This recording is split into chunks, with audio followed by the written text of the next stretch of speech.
tuning in to the Planet Pert podcast. This is a always press record production. Yeah, man, let me speak on it, Pert. Can I speak on it, Pert? Go ahead, man. Yeah. We got to touch the subject about the Houston Rockets giving up four first-round draft picks, Brandon Knight and Chris Marquise for Jimmy Butler. I think it's a great trade. I think if Houston can add Jimmy Butler without losing none of their core, it's a win-win situation like the Geico commercial. Yeah, man. You know my heart ride with the, I'm a Rocket, Red Rowdy Rocket member. He a diehard Rocket. He all of a sudden he like Carmelo Anthony all of a sudden. I ain't never like. Say, but on the cool, Melo been playing well these last couple of games. He have. Yeah. I think they're gonna be all right if they get Jimmy Butler. That's gonna help bring that defensive culture back to the team, bro. Definitely. Yeah. That's not, you see, a lot of people don't understand. We lost our defensive coordinator. He retired this year. The assistant coach, he retired, didn't he? Yeah, he retired this year, so that's why our defense is stagnant right now. But that's okay because it's the beginning of the year. Give it time. Only 4 games in, and niggas panicking already. Hey, man, this ain't Philadelphia. Trust the process. Trust the process, man. Yeah. Trust the process. Yeah. We don't need no process. We got it going on right now. When nigga Karl, he trying to get niggas to come to the Knicks. I would tell him I don't see why anybody would go there. I just don't. New York, Jimmy Butler go to the Knicks. New York City, get a rope. We get Kyrie. Get a rope, man. So Kyrie already said he wants to stay in Boston. So y'all made the trade? Oh, for Butler. Y'all need to try to get Terry Rozier or somebody like that. Yeah, that'll help. Because he gonna ask for some money next year. That lineup they got starting is whack though. Who, Boston? The Knicks.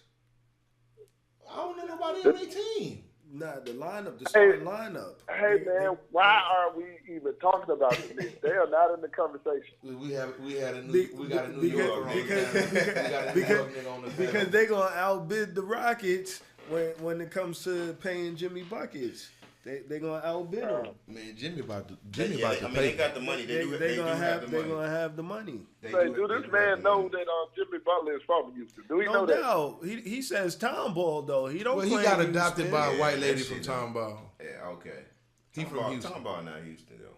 Let's be honest. He says Tomball. He don't say Houston. Tomball. He can say H-Town, Tomball. We gotta draw a line somewhere. It's the same shit. The Woods is not Houston. The Spring is not Houston, man. You gotta draw a line somewhere. But it's the greater Houston area. The greater Houston area. So you gonna say Houston? That's the metropolitan area. Well, the greater Houston area. It's huge. It's huge. Yeah, it's 6 million. That's what. But Houston only actually has like 2.6 or 7 million people. Houston itself. Yeah. But if you add the areas, Go ahead. What'd you say? He may not be from Houston, but he is from the greater Houston area. Who? Jimmy Butler. True. Okay. I think he was born in Houston, bro. What happened was he got from Fifth Ward or something. He got adopted by a family out of Tomball. Right. He's like a foster kid. He actually born in Houston. Yeah, his mom put him out when he was like 13 or some crazy shit. I mean, I'm not knocking the struggle of the story. Like, she gave him away or some crazy shit. It's a great story. I like it. Yeah, great story. The struggle is real. So he would be perfect for New York then. You know, he had a hard life. Comeback story. He would be perfect. His grit would be perfect for the Knicks. The comeback kid. I got you. I see where you're going with that. Mm-hmm. I hear you. Only because you are my brother, I'm not going to downplay the New York situation. All right. Yeah. We don't argue on this podcast. We just speak debates, right? We just speak our opinions on things. We runners run like the Houston Rockets campaign. That's what we're doing in Pert world. Yes, man. Yeah. Yo, I'm still bitter about '94, son. Yeah, that's what's wrong with it. He's still feeling about 1994. Let me remind him, Pat Ewing, 3-step travel, layup, back of the iron. Those are just long steps. Forget that. It looked like three. It looked like 3 steps. John Starks 2 for 17 in Game 7. And he kept jacking. I was like, what the hell? But still, I still don't blame John Starks. Who I blame Charles Smith. Charles Smith shouldn't have been playing the 3. That's why we couldn't win the championship, because Charles Smith was playing the 3. Mason wasn't there yet? Yeah, he was there, but he came off the bench. Yeah. He was a 6-man. Charles Smith. Think about that in the latter years though. Like, that was a waste. He couldn't shoot. Yeah, that was his problem. Grit though. But he was tough. Yeah. Grit wins games. Yeah. No doubt. Back then it definitely did. Shit, look at Draymond. Draymond got grit. Yeah. Like, he got all around defense. He grimy as shit. Grit. He grimy as shit. Dennis Rodman was grit. Yeah. Like, every championship team has grit. Yeah, they do. LeBron had everything because nobody ever trash. Like, that nigga had to be a magic man to get them goddamn championships, man. Like, them niggas was tripping, bro. But, you usually have that. You got some guys on your. Shane Battier was that gritty guy. Yes, true. Udonis Haslem. I'm talking the Cleveland championship. I'm sorry. Yes. J.R. Smith, he was the gritty guy. He grimy as shit. He ain't. He wants to be pretty, but he really grimy. He really grungy. He was streaky over grit to me, but like. we talking about the little things. He play a little defense, and he ain't scared. He ain't scared to throw a few elbows. Shane Battier was grit. He took the charges. That's what I'm talking about. He took the charges. Like, he had the rebounds. He boxed out. Yeah. Like, he didn't call not call the timeout. 6 seconds left on the clock. Like, he played with some fucking bozos, man. Like, I don't care. I don't care what the Lakers do. I'm just happy Bron's happy because he having fun. They ain't got no D because it's like 150 a night, damn near, bro. Yeah, but everybody running up a check this year. Is it they just running up a check? I don't know what's going on. They scored the other night. They got a crazy pace of play right now. I said, what the fuck? What the fuck is this? The All-Star game? Yeah, it's crazy right now. Yeah. It was crazy. Yeah. It was crazy. Hey, Jude. We was talking top 5 hip hop voices, man. What's your opinion on that? Not lyricists, voices. That sells music. Top 5 hip hop voices and voice quality and uniqueness. Yeah. That made you listen to them. Like, it's just a voice that catches your attention every time. I have one name that stands out to me and is one of my greatest favorite artists, and I would have to say Juvenile. Hey, it's funny because that was on someone else's list. Okay. 400 Degrees, Juvenile. That's top album. I would have. No, I'm not talking about album. I know, but that's top album too. Yeah. Okay.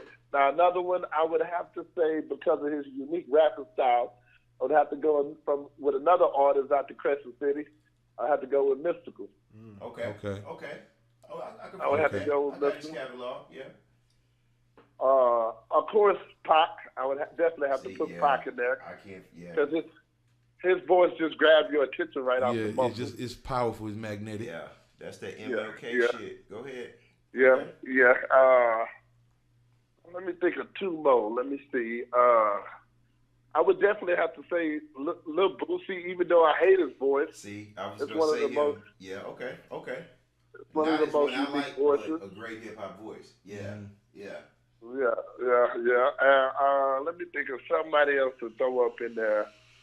I'm gonna hit y'all with one out of the blue, and I would have to go with this from my New York brother, Mr. Cheeks. Oh. Mr. Cheeks, okay. Mr. Cheeks. Okay. Yeah, so he hit me with some left field shit. Well, one day we was riding, that nigga put on some motherfucking Chance the Rapper Walla Cam. I was like, yo, that shit was jamming like a motherfucker. Yeah. I listened to that Walla Cam. Yeah. Man. That's But yeah, Mr. Cheeks. I forgot about that guy. That's a good selection. He was from the Lost Boys. Yeah. That's a good selection. Lost Boys. Mr. Cheeks. That's a good selection. Damn.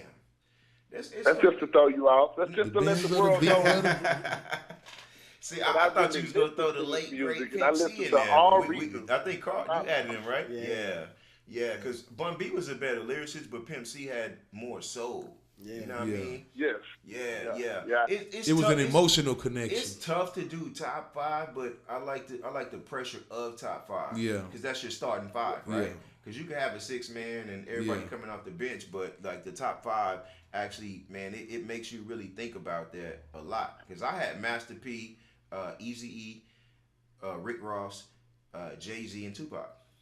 You know what I mean? Yeah. Like, but I could have actually went so many different ways. Ludacris. Who else did it? See, I thought about top 5 rappers, and Common's actually his message. Like, see, I would have to put him in my top 5 woke rappers, right? It would be Big Crit, Common, Pac.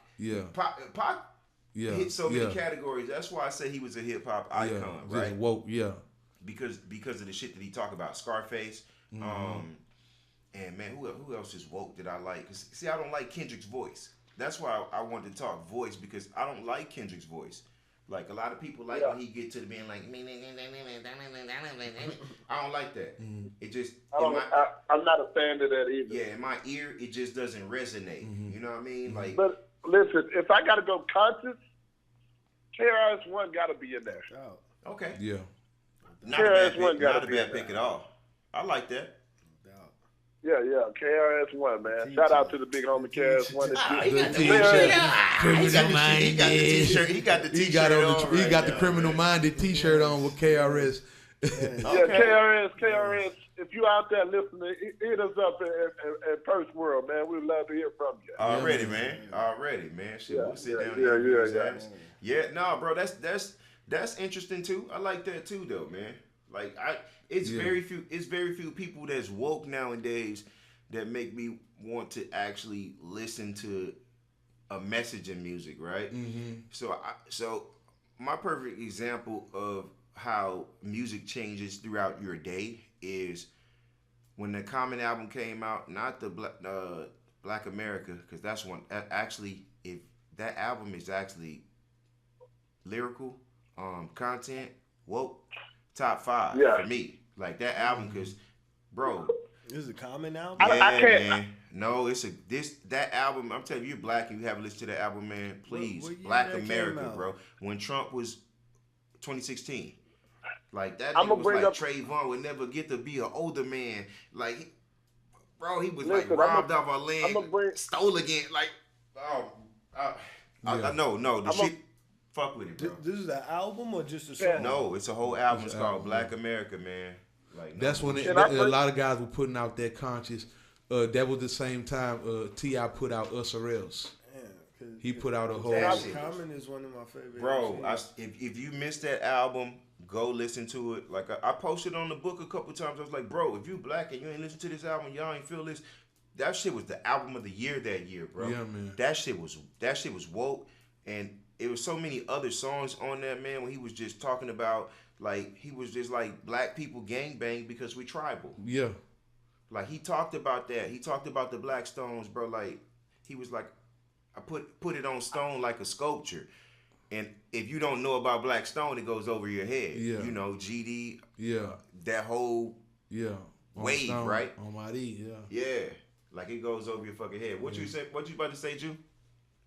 I want to bring up a conscious, but this is a group, and a lot of people, I don't know if they listen to this group, but it's one of my conscious groups I like listening to.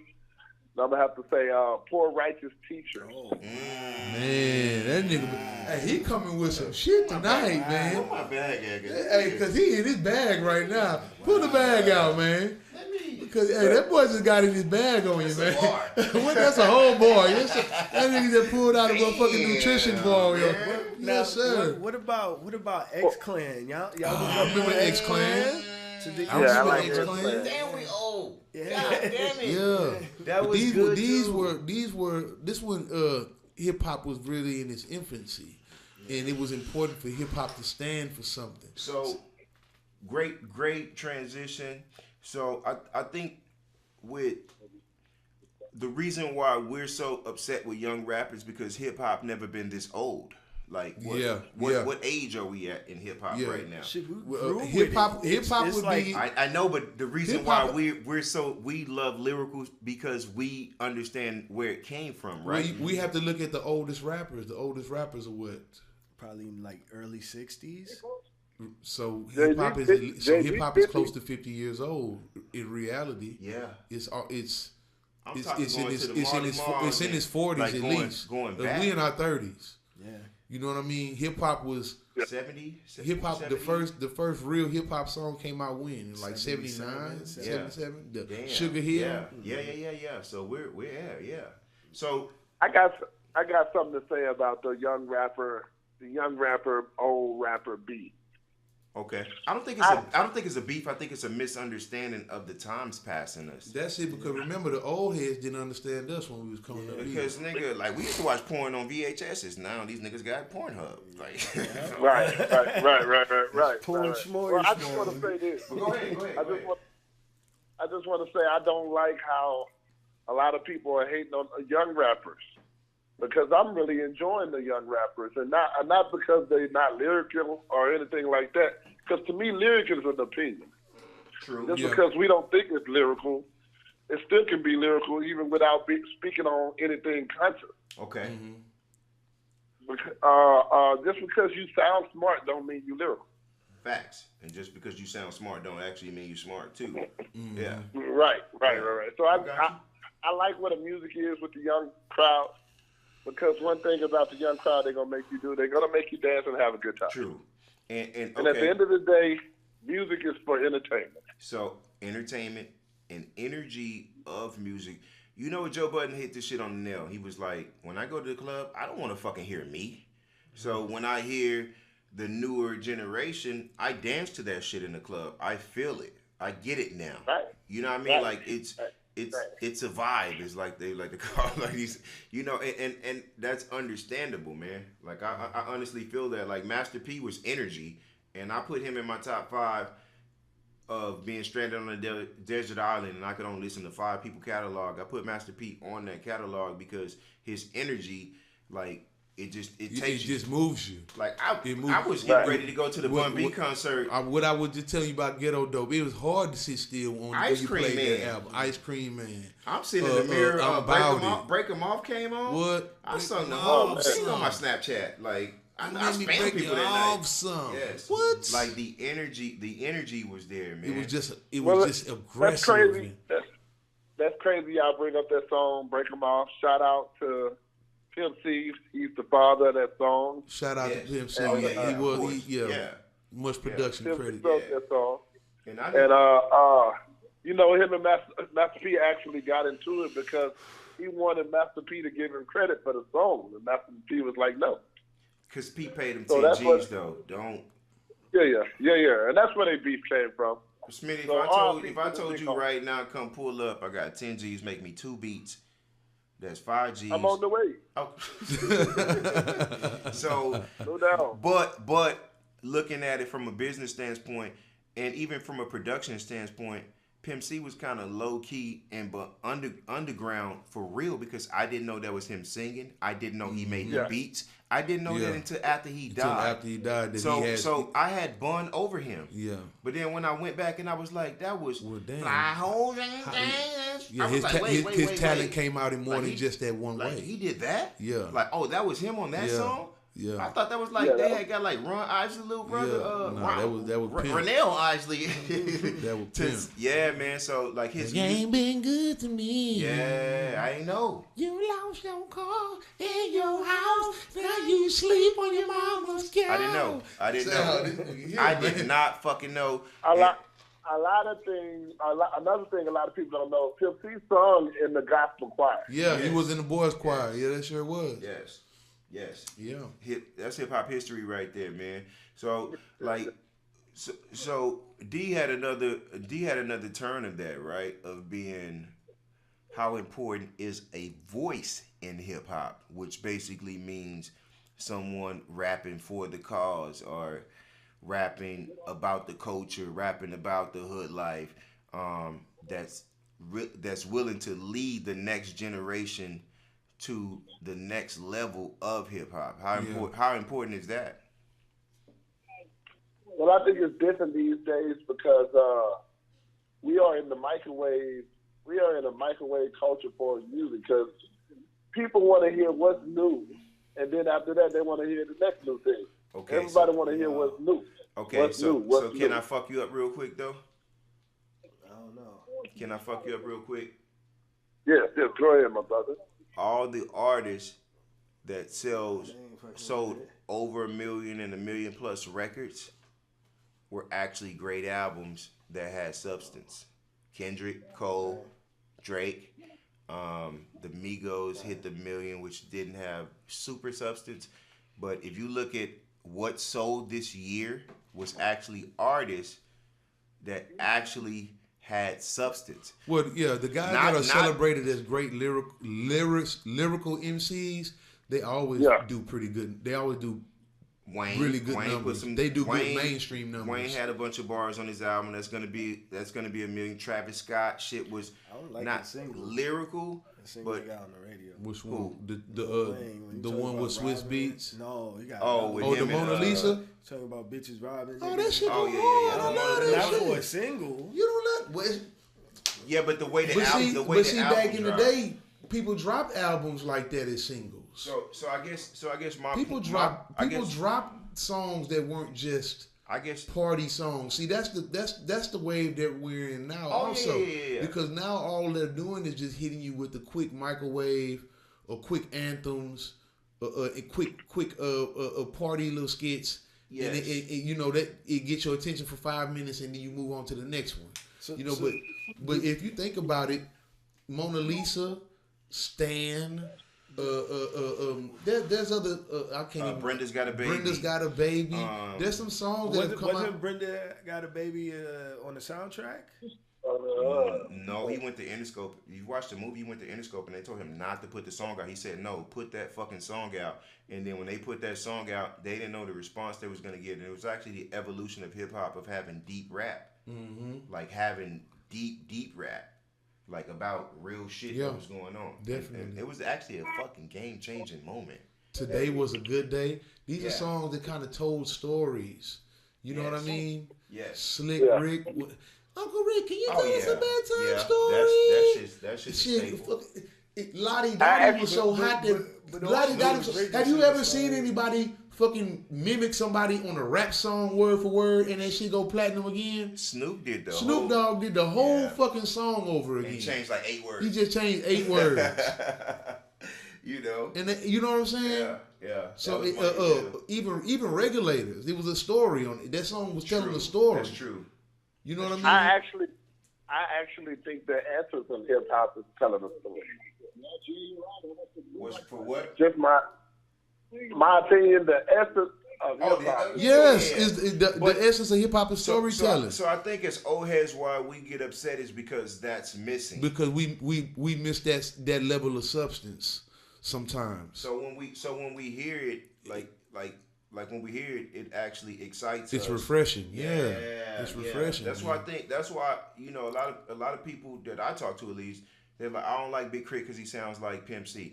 I don't like Big Crit because of this. But I'm like, bro, Big Crit sounds like Pimp C at times. He sounds like Andre. He sounds like fucking Big Boy. Yeah. He sounds like 8-Ball and MJG. Yeah. He sounds like Bun B. He's the epitome of all of those guys. And to put the Southern forefathers, and to put that shit into a pot, man, that's my I was kind of on the Crit fence. Is like the new wave Scarface. I was on the fence, and I was like, fuck. I forgot about Crit. That's why the top. Another thing about Crit. Crit is a good producer too. He's awesome. He's multi-talented. He does it all. He sang, rap, write, and produce. Yes, and that's what I think. That's what I fuck with the most, because I'm like, man, this dude's a triple threat, really. Yeah, like this, he's like the real deal. Yeah, and I never heard a song that I didn't like by the nigga, man. Like, real talk. So I might even have to put a tie for my 5th and add him back into my fifth, man, because like I listen to his music all the time, man. Like that was my ringtone on my phone. Wake up, wake up, wake up. That man, that 12 for 12 mixtape. That 12 for 12 is what turned you on, but I've been praising him before that. He was on that way before me. But it's something.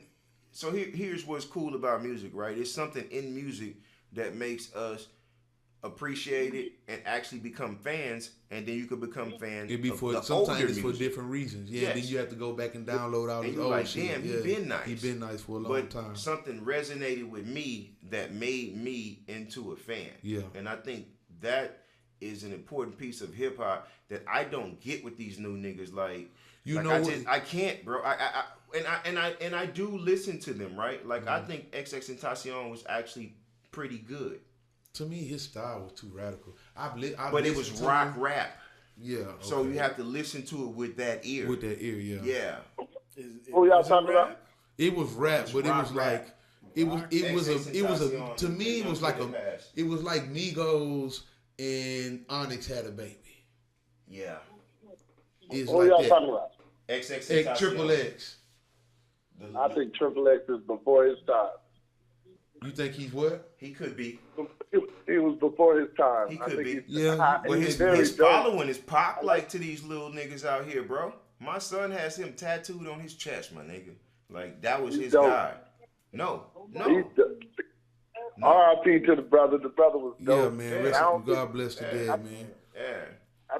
I think we didn't get a chance to see him at his best. Well, I wanted him to be. Well, he was still evolving. Yeah, and he was young. 20 years old. Yeah, he was super young. 20 years old, young. Man. At 20 years old, the shit that came out of my mouth, people wouldn't like me. And I'm gonna tell you that right now. My friends didn't like me sometimes. Everybody in this room wanted to beat me up at one point. Like, and that's fine. I know, because I was loud, I was rowdy, and you just learning yourself. Yeah, you're learning your limitations in life and shit, man.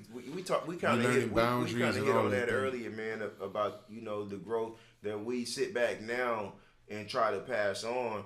But you have to let people walk that fucking thin line and that green mile in order to become the person that they is. Because if we didn't go through any of that, like, I would still be the rowdy ass person that I always been, man. Yeah. I think life is all about evolving and changing. Right. And I think music is gonna be evolving and changing. And as long as I got my fucking 90s and my 2000s shit I can listen to, y'all can have the rest of this shit, because it ain't for me. Yeah. But I found myself. As an artist, I found myself being frustrated because I was like, bro, did you just hear the freestyle I just posted? You ain't listen to my mixtape? Like, my shit's fire. And I know that it was lyrically, but it passed the time. So, and I talked to you about this, Smitty, about how important is it to blend.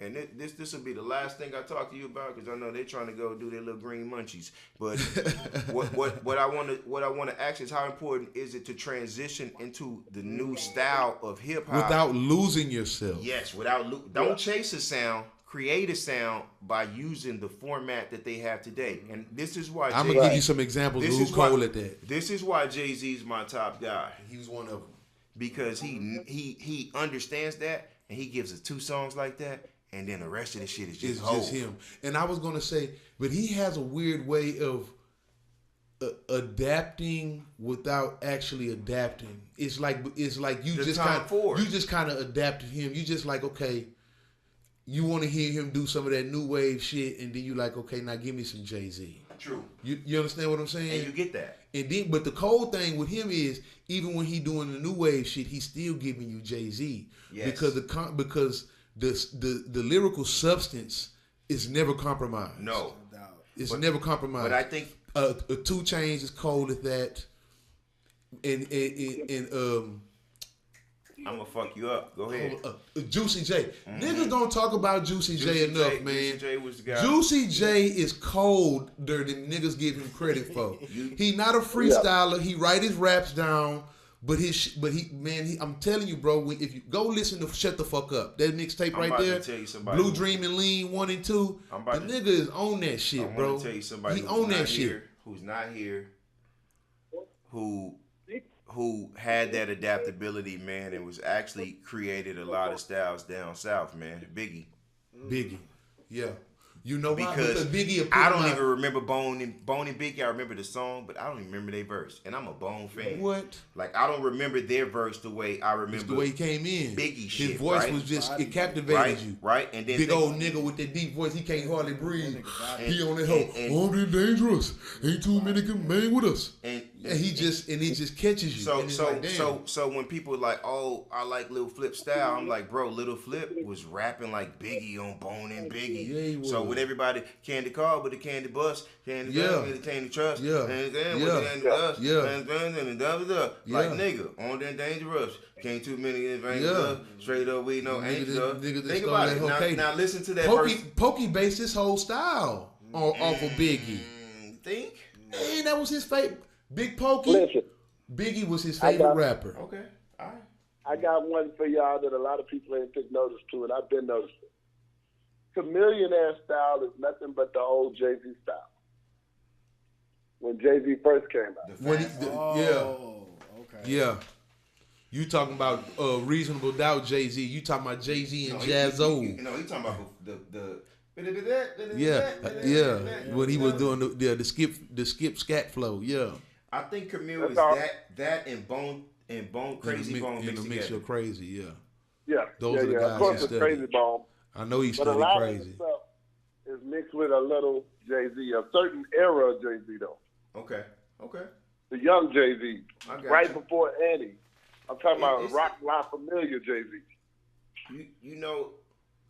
I haven't listened to enough Chameleonaire to make that. No, Chameleonaire is actually what his name says. Like he had a song called where he had mimicked all the different styles. Yes. And you let me hear that. That was the same person. He rapped like 5 different rappers and sounded just like 12. He did everybody from the South. He sounded just like all of them. Kiki, Pow Wow, everybody, and just took their style and ran with it. He's really a Chameleonaire, man. Like, you're right. I think he's underrated. We talked about him on my Wednesday podcast about his business sense and being in the tech world. Like, phenomenal dude, man. Like, shout out to Chameleon. Yeah, shout out to Chameleon, man. Nah, man, that was great. That was great though, man. Like it's I can't name a lot of niggas that left the imprint, man. You know why Biggie doesn't? I'm gonna go back to that, and the reason why Biggie doesn't touch my top 5 is because I just didn't get enough from him. And that his catalog is so small. I know, but it sucks, bro, because I see like you can see the growth. And you can see how cold he was already. The evolution of rap would be way different. He like one of the original guys that didn't write nothing down, from what I understand. Like he just fucking he just. Well, wait. I'm not saying he didn't have some shit memorized already. I'm gonna fact check you. The one with him and Hove, when they back to back, it took Biggie 2 months to do that song. Really? Yeah. Okay. Learn me something. Yeah. It took Biggie 2 months to come up with that verse. Hov did his shit, sent it to Biggie. Yo, them niggas was competing against each other. But if you listen to, he probably switched that flow up several times. If you listen to that shit, you can't say who was better though, because you could be like, well, Biggie shit, or Jay would. But no, yes, they did. But it took him 2 months to do that shit. And not saying Biggie wasn't busy and just, making moves, because that was like one of his first interactions with Jay-Z and fucking with him. So I can't say that it wouldn't have been the same, but the evolution of though, what I'm saying? Like I would love to see the evolution. What he would have eventually. I would love to see him and Pac squash that shit. Which would have happened eventually. Because the freestyle that they did on stage together that shit still gets, go to YouTube. That shit goosebumps though. Yeah, man. Because I know, with those two guys being in the legendary status that they're in, man, like the game. I'm not gonna say it would be different to the sense where we wouldn't have mumble rap, because like I said, music evolves, right? Yeah. But it's so much untouched stuff that we just never got to tap into. Yeah. Yeah. Like that shit's mad wild. Jew, next time, man, pull the fuck up, man. I wanna have. Well, he out there in the field right now. He working. Shit, yeah. But listen. As soon as I get back, I'm pulling up. Yeah, we gonna up. Just like you did tonight. We plugged you in. We called in. Hey, man, keep up the great work. Definitely. I'm always happy when brothers can come together and do something positive. Oh, yeah. It just create another lane for the hustle. I want to talk about a couple different things, man. And, you guys are the right guys to talk about that with, man. Shout out to 1.0, man. But 2.0 is family. And it's just an easier listen of conversation amongst us because we have chemistry. I'm still building chemistry. I have faith in 1.0. Like, episode 4 was actually lit as hell. But, like, it's stuff that I could talk to y'all about because we grew up together. Yeah, and we're all open to be vulnerable about a lot of things as well. Another thing. Go ahead. And another thing, you have to be acceptable to someone else's opinion, even if you don't like that. I respect that. Yeah, right. Yeah, right. Because two people, everybody can't think the same. No, it's not going to work. I don't think we would be friends if we did that, though. No, you wouldn't. We all did top 5, but we met somewhere. We had 1 or 2 artists on the same, but most of them were different. Yeah, and that's fine. And I like the shocks. I like the. I'm gonna throw you off with this one, like, man, because I forgot. Man, he hit me with some. I forgot about, like, that nigga was on the back of my brain, nigga. I forgot about Craig Mack until the shit happened. Well, not that because when you say his name, then it's like everything comes back to you. You know what I mean? Like, I just forgot about him for a while. Like, didn't he pass away recently? Yeah, when he passed away, Craig Mack, man. Like, when he passed away, like, I was just like, fuck.